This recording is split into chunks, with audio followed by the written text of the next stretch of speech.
Butuh berapa detik sih buat nyalain Honda WR-V ini? Lock, pencet dan tahan tombol hold. Ternyata nggak sampai 6 detik. Dan yang paling penting, mobilnya posisinya masih terkunci.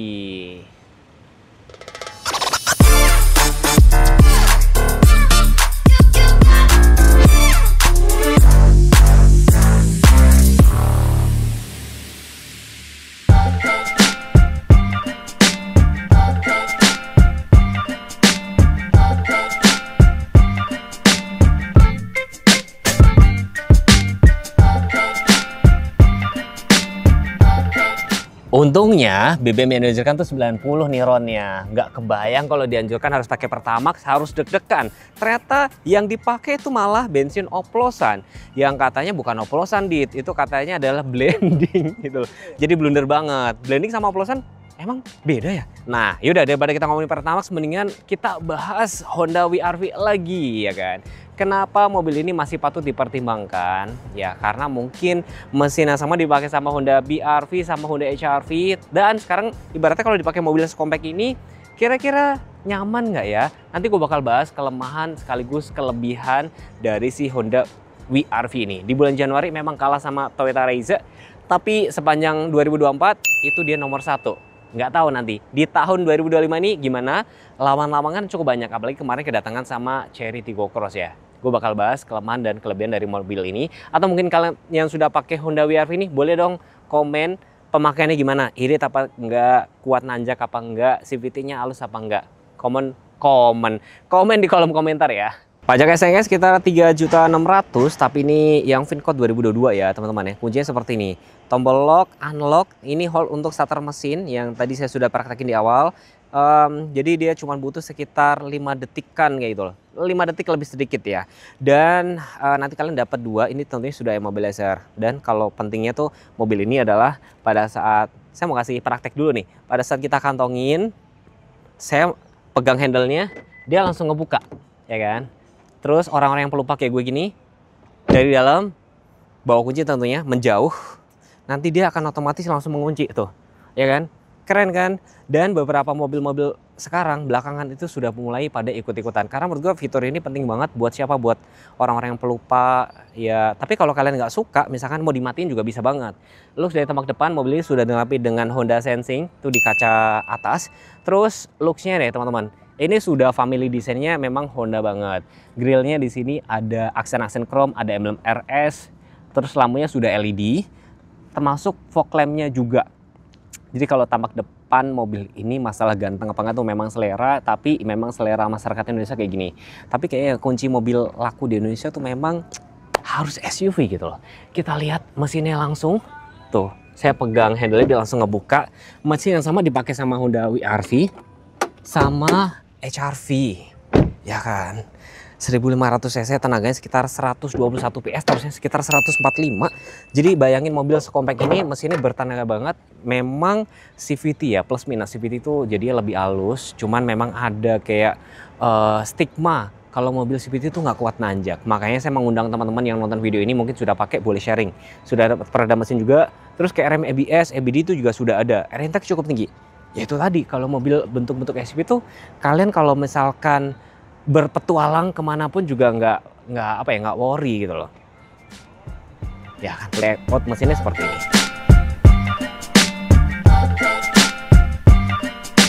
Nah, mobil yang kita review ini Honda WR-V, harganya mulai dari 297.700.000. Buat Bapak Ibu yang mau memiliki mobil ini untuk tipe RS non sensingnya ya, DP-nya di 34 juta, angsurannya 5,7 juta aja selama 5 tahun. Ini adalah Honda Brio RS. Kita bicara Matic ya.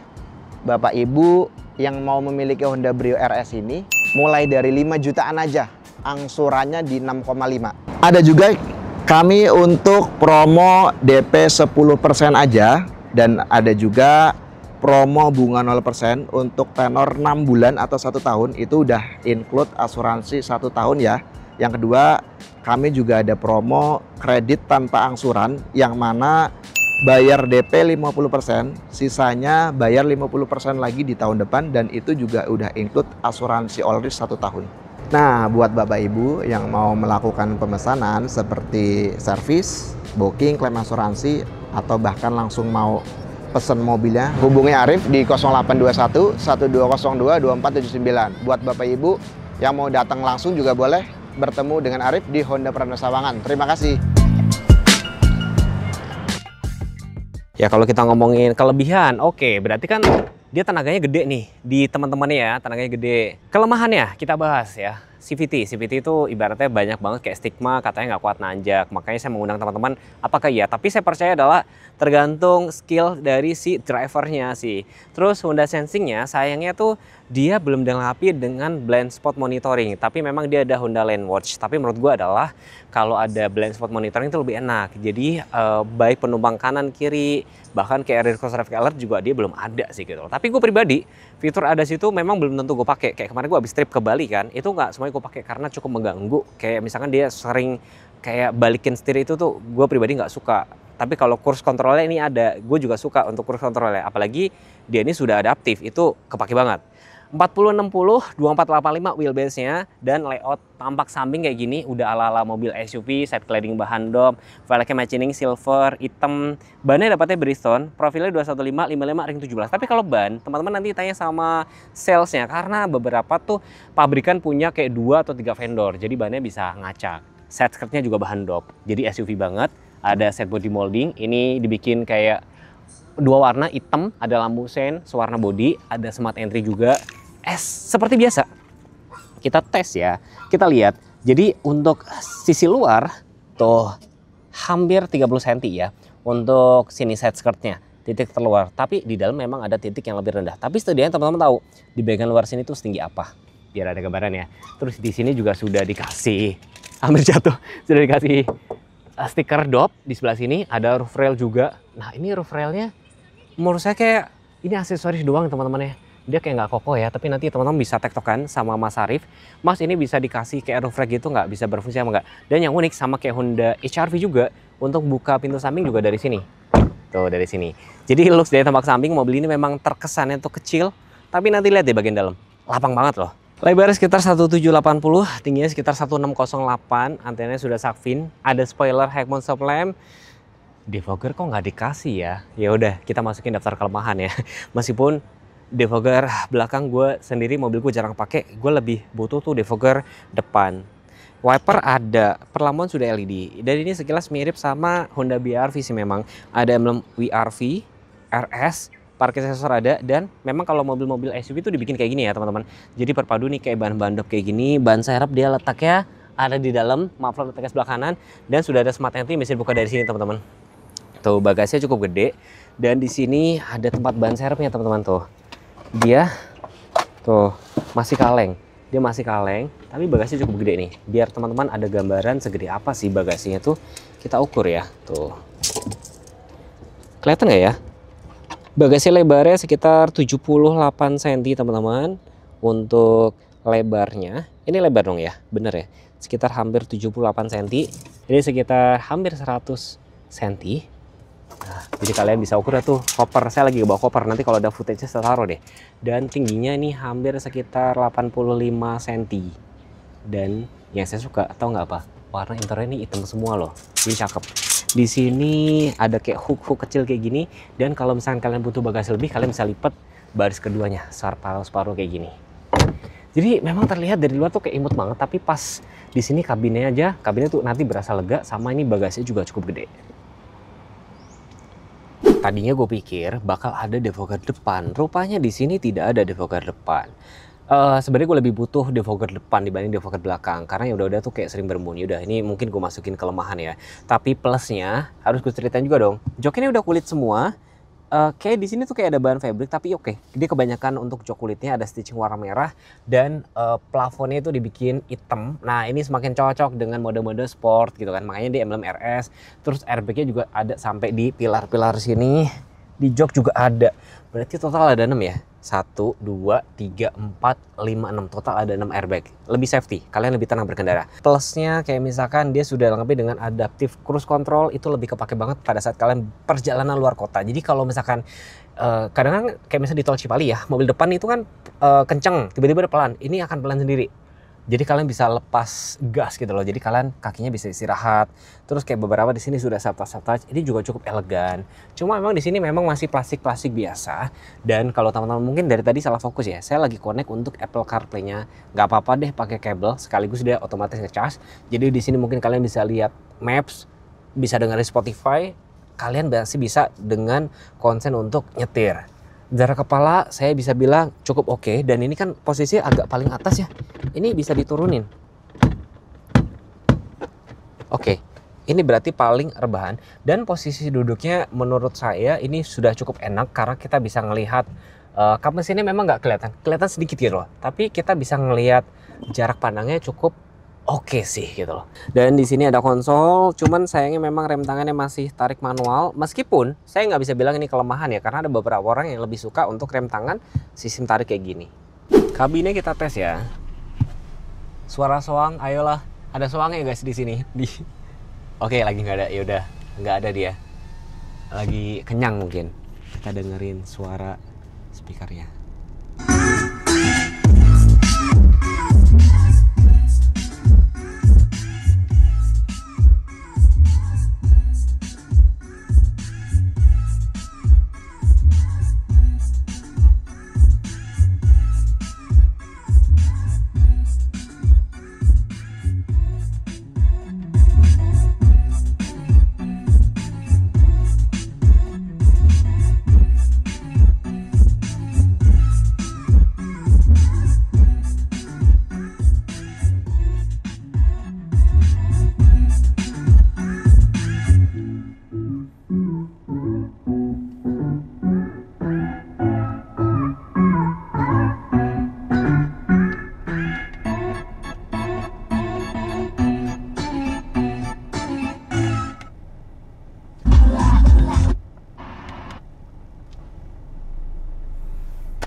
Tombol mute-nya saya lagi cari-cari, nggak tahu di mana. Tuh, di sini nggak ada tombol mute nih. Saya nggak tahu harus dipencet yang mana. Tes sekali lagi ya.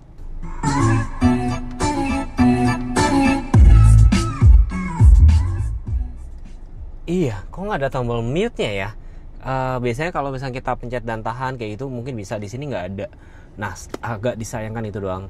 Itu doang sih. Menurut gua tombol mute itu perlu. Mobilku aja ada gitu loh. Tapi ya di sini enaknya sudah bisa Apple CarPlay meskipun masih pakai kabel, dan layarnya juga cukup tuh responsif sih gitu loh. Di tampilan head unitnya kayak gini cukup responsif teman-teman. Ada phone, music, maps dari iPhone, message, no playing, ini menu Hondanya, podcast, audiobook, kalender, tuh Spotify, WA Business, bahkan bisa Zoom ya. Terus menu Hondanya di sini. Tuh ada radio, Bluetooth, telepon, music, Apple CarPlay, pengaturan. Tuh. Kayak gini, back. Ada lagi nggak ya menunya? Gak ada ya guys, cuman ini doang sih guys. Oh, ada Honda Line Watch yang kalian bisa atur, lihat saat waktu, perlihatkan dengan sinyal belok 2 detik. Oke, back lagi. Terus ada lagi kamera belakang. Oke sekalian ya, kalian lihat kamera belakangnya ya. Tuh, kameranya nggak gitu jernih ya, dan garisnya dia nggak ngikutin. Sayang ya. Honda mungkin kalau nonton video ini mungkin dibenerin, dibagusin ya mungkin untuk next time. Di sini ada tombol hardset yang cukup mudah dijangkau, visibility-nya oke. Terus kayak ini ada tombol shortcut kayak menu, ini back plus minus tuh. Ini untuk matiin. Ini mungkin kayak dari mic-nya sih teman-teman ya. Hey Siri, play some music from Spotify. Okay, here's today's top hits on Spotify. Oke, tapi saya nggak bisa setel musik karena nanti kena copyright guys. Tapi bisa. Oke. Dan AC-nya di sini maksimum. Saya nggak suka ya, selera orang ya. Ini kelamaan. Saya lebih suka puter. Oh cepet. Ini lama nih. 28 tuh. Lama banget. Saya nggak suka sih guys. Saya lebih suka puter-puter sih. 18,5. Terus auto, AC, max cool. Ini semburan. Tapi dia plusnya ada semburan atas bawah. Nah ini atas doang. Tuh, kayak gini kelebihannya. Cuman di sini nggak ada kayak sirkulasi udara masuk atau udara dalam doang tuh nggak bisa. Kenapa ya nggak ada dikasih kayak gitu? Saya bertanya ya, mungkin teman-teman yang tahu boleh komen. Dan di sini ada untuk kayak untuk nge-charge, ini untuk port USB yang handphone, ini port outlet. Di sini ada tempat cup holder, lagi-lagi di sini nggak ada tempat kayak blower AC, itu nggak ada. Dan Matic-nya PRNDS, kayak mode sequential gitu kan, kayak mode apa, sport ya kurang lebihnya. Jadi kayak nanti kalian mau nyalip tuh bisa pakai S.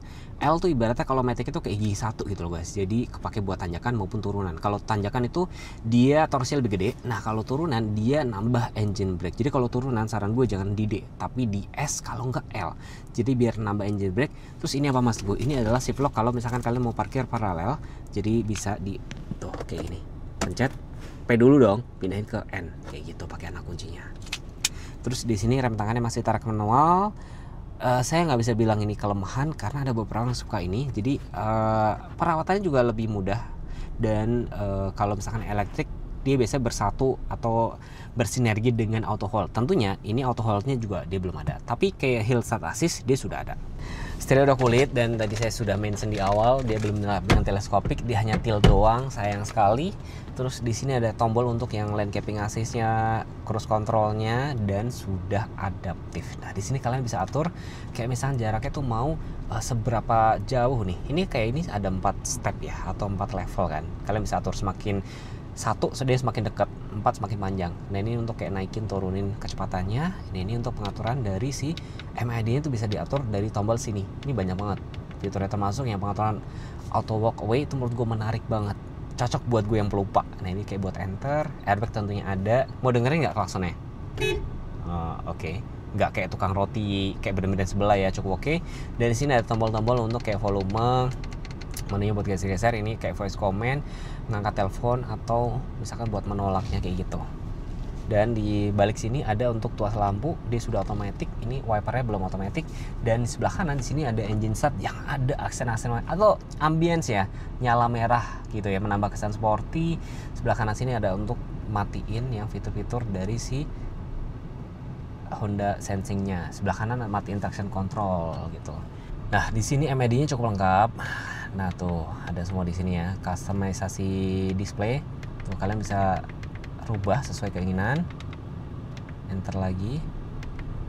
Nah kalian bisa pilih nih clock vehicle setting, enter aja. Di sini banyak pengaturan clock, driver assist, meter setup, keyless access setup, lighting setup, door setup. Kalian bisa atur di sini semua. Misalkan contoh ya, pada saat di sini door setup kalian enter, di sini ada auto door lock, unlock, walkway-nya kalian bisa atur mau on atau off.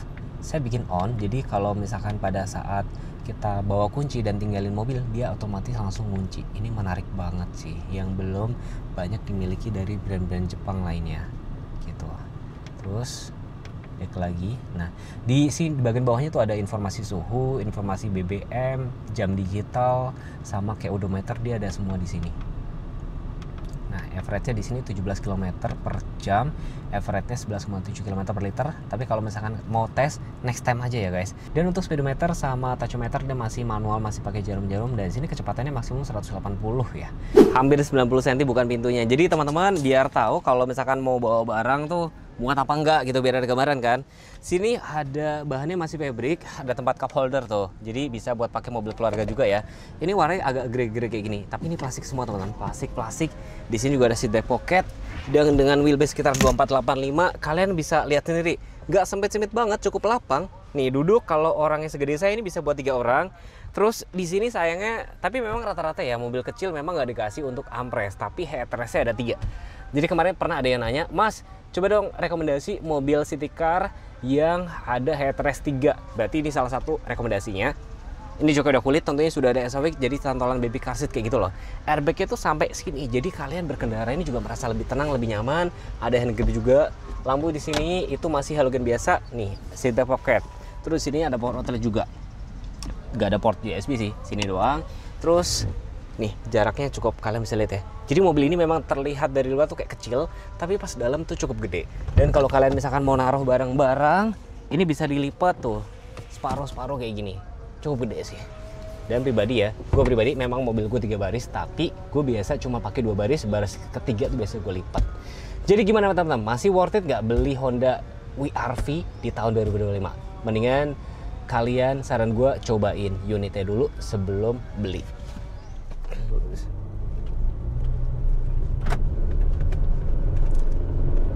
Oke, jadi memang karakter mobil CVT itu memang begitu teman-teman. Jadi pada saat kayak start awal tuh memang ada sedikit lag sedikit, tapi itu is okay. Tapi kalau sudah RPM-nya udah naik, udah smooth aja sih.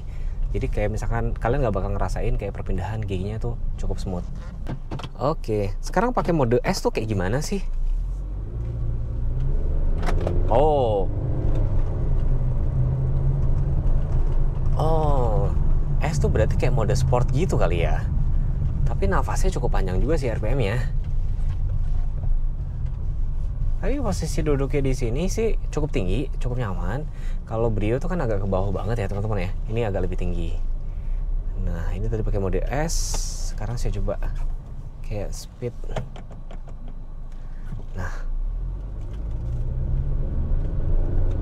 Nah, kalau S-nya ini lebih bertenaga, tapi RPM 2000-an.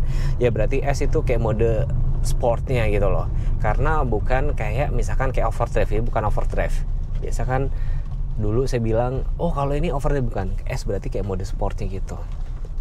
Jadi lebih bertenaga untuk torsinya. Nah, sekarang mau cobain kayak di slalom kayak gini. Tuh. Oh. Oke, nah kira-kira kenapa ya bikin mobil ini cukup laris manis? Pertama kali dari brandnya sendiri sih gitu loh. Brandnya sendiri, terus juga fiturnya unik. Jadi kayak masing-masing mobil tuh punya kelemahan, kelebihan. Ya overall mobil ini gimana Mas Teguh kalau buat harian? Buat harian sih gue lebih milih ini sebenarnya kalau misalkan dibandingin kayak misalkan Honda BR-V atau Honda HR-V ini lebih compact. Itu lebih seru sih sebenarnya sih. Mobil ini.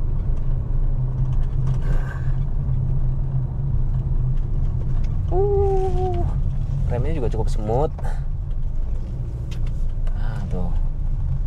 Dan pada saat kayak buat muter balik, radius putarnya gimana Mas Teguh? Coba nih ya tuh. Buat muter balik cukup smooth tuh. Nih buat muter balik nih. Cukup smooth banget. Oke. Cukup oke sih.